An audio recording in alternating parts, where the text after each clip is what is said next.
everybody. So my name's Cindy Closser and my business is Victorian Kettle. And right now with everything that's going on with the virus, my business right now is on hold. Obviously I can't be having tea parties, but in the future, check out my website, victoriankettle.com.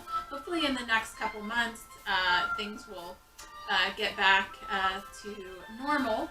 But for now, I can at least do my videos and share with you some of my baked goods. So today, I'm going to show you how to make cherry rum biscotti. And biscotti is not typically a tea treat. Biscotti is Italian, and it means twice baked. So they're hard biscuits. But the one I'm doing today is actually comes out a little softer. And I don't bake it twice in the oven. I don't toast it. So it comes a little softer, so it actually could be served at a tea party. So, all right, let's get started. So the first thing you're gonna do is you're gonna need 2 bowls.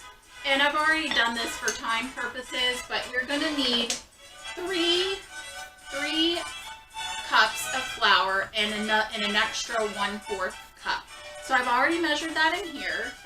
You're gonna need 1 teaspoon of baking powder, and you're going to put that in a bowl and make sure you mix up the baking powder, okay, and set that aside. Oh, and in the dry you can also add the cherries. So these were some really good plump cherries, so I'm actually going to add those in now, and actually they're really delicious. They're nice and tart. And just stir that up. So that goes in your dry bowl. Now, you're going to need a 1/2 cup of butter softened. So you want to take it out of the refrigerator and let it soften up a bit. 1 stick of butter, and then you're going to need 3 eggs. 1 cup of sugar first. So when you have the stick of butter, you need 1 cup of sugar, and you're going to cream the butter and the sugar together. So you'll get that all creamed up, which I've already done. Then when you're done with that, then you're going to add 3 eggs, which I've already done, a teaspoon of vanilla, and 1/4 cup of rum. So that's all in this bowl, and you're going to need a little hand mixer, and you're just going to mix it all up. And I've already done that, and I'm going to show you what it looks like here. So it looks all creamed together, okay? So then you're going to set this aside, because you're not going to need that anymore. So what you're going to do is slowly add the dry to the wet. And I'm going to do that now. And you're going to form a dough. And anybody that knows, this is probably the hardest part. And I really just kind of wanted to show you what it looks like and how to roll them out on the logs on the baking sheet. So this might take a few minutes. Because it takes a while to get that dough formed, and I usually put a little paper towel under here because the flour tends to go everywhere. So getting that mixed around, so this takes a while, but I really wanted to show you what the end product's going to look like. Now my mother's Sicilian, and I have a lot of biscotti recipes, a lot of Italian recipes, so I grew up watching my mother. But this is absolutely one of my favorites. I love having this. It goes well even with a cup of tea. I found some herbal teas. There's some cherry herbal teas. Another thing that might be good is having the biscotti with the cherry amaretto jam that I found, and maybe putting a little bit of that jam on the biscotti. But it's great with a cup of tea. Or a cup of coffee. It's just wonderful. Okay, so I'm getting there, and I want to show you this end product, how the dough's going to be. And don't worry about the flour going everywhere, or you're going to get flour on the table, on yourself, so it's all good. And you'll probably see me getting a little messy here in a little bit, because you're going to have to get your hands in there. That's what my mother always says. Don't worry about getting messy. You got to get your hands in there and work it around. So, looks like it's coming along good.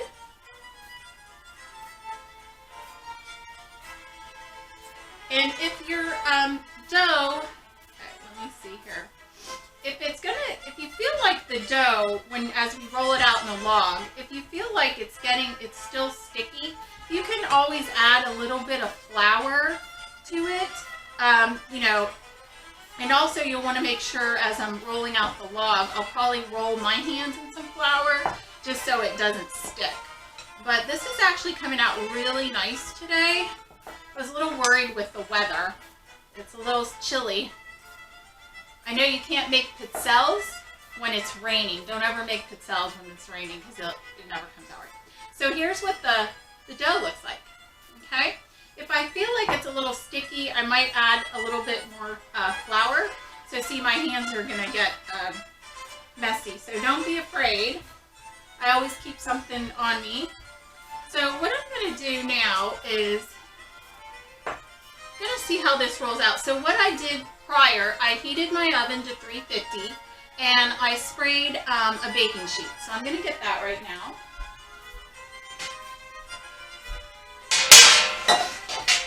And you're gonna divide the dough into two logs here. So I'm just gonna break it off like that, okay, so you can see. And I'm gonna flatten this log, onto the baking sheet. So you're gonna make a long log here.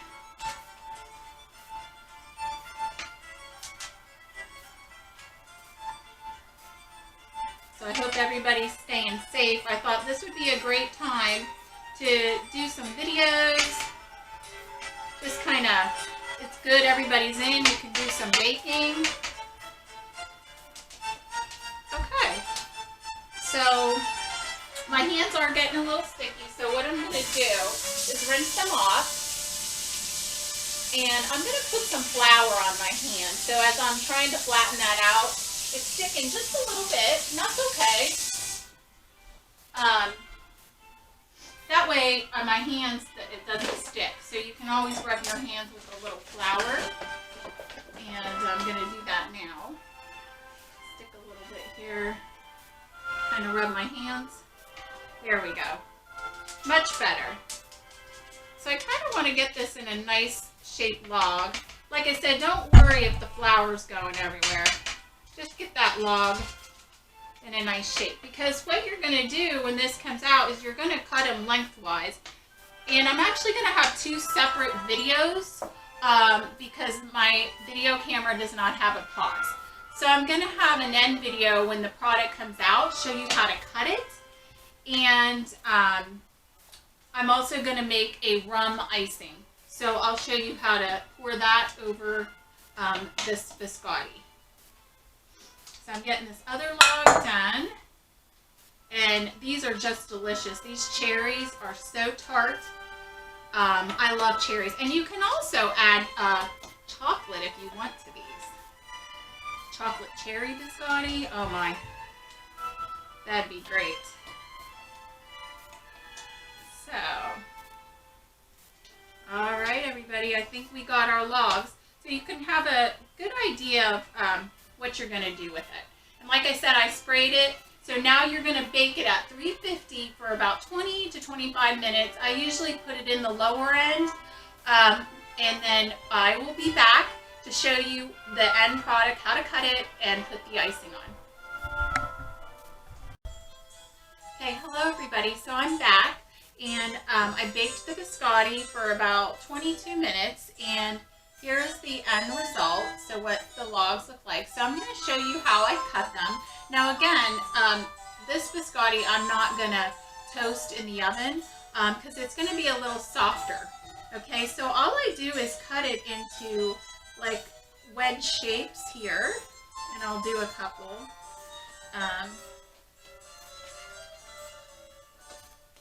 kind of angle it a little bit, at least I try to give it that angled look. And I'm going to cut a few here, and then I'll hold them up to show what they're looking like. So just like this. Beautiful. And then those plump cherries. So I'm going to finish cutting this, and as I'm doing so, they're still cooling a little bit. What you're going to do is get a bowl, And what you're going to need is, I used about a cup of powdered sugar, and I used three tablespoons, and then I needed an extra 2 teaspoons. You kind of want to play with it because I needed that extra teaspoon because it wasn't quite at the consistency I wanted. So you're going to want it, it's going to look like this, if you can see that. And because you're going to want it to be able to drizzle. See that consistency? So use the 1 cup of powdered sugar, 3 tablespoons of rum, and then I used an additional 2 teaspoons to kind of get this consistency. You might have to play around with it. Make sure you're able to pull, like drizzle it. So let me finish cutting these real quick, and then what we're going to do is I'm going to show you a few.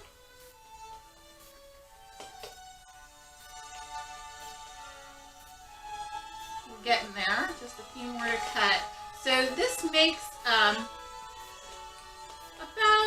each log makes about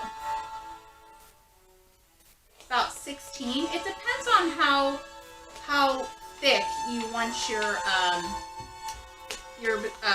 pieces to be. I kind of cut a few of them in the middle a little thicker, but it just depends on how many you're needing and what you're looking for. So now they're all cut up, as you can see, and I am going to drizzle this rum and powdered sugar icing over the biscotti. So I kind of just leave them like this in the pan, because the pan's easy to clean up if you get it on the pan. I don't stick it on a cookie, a separate cookie rack, wherever. This is fine, because whatever drizzles off the cookies, it's not a big deal. So all I do is kind of just drizzle it right across the biscotti, just like that. No big deal. It doesn't matter how much, too little, too less. Just kind of drizzle it on there, just like that. Let me do the other side, and then I'll show you what it's looking like. There's no rhyme or reason. Don't be afraid.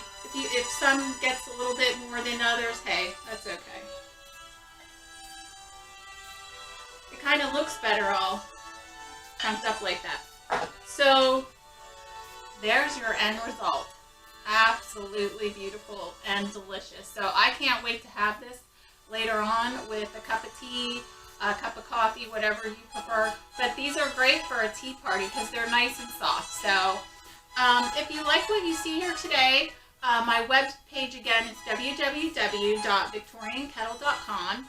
I know right now we can't have tea parties, but please check it out for the future. Hopefully everybody's staying safe. And watch for some more YouTube videos. I have some more great ideas that I'd like to share with you. So please stay safe. Have a wonderful day.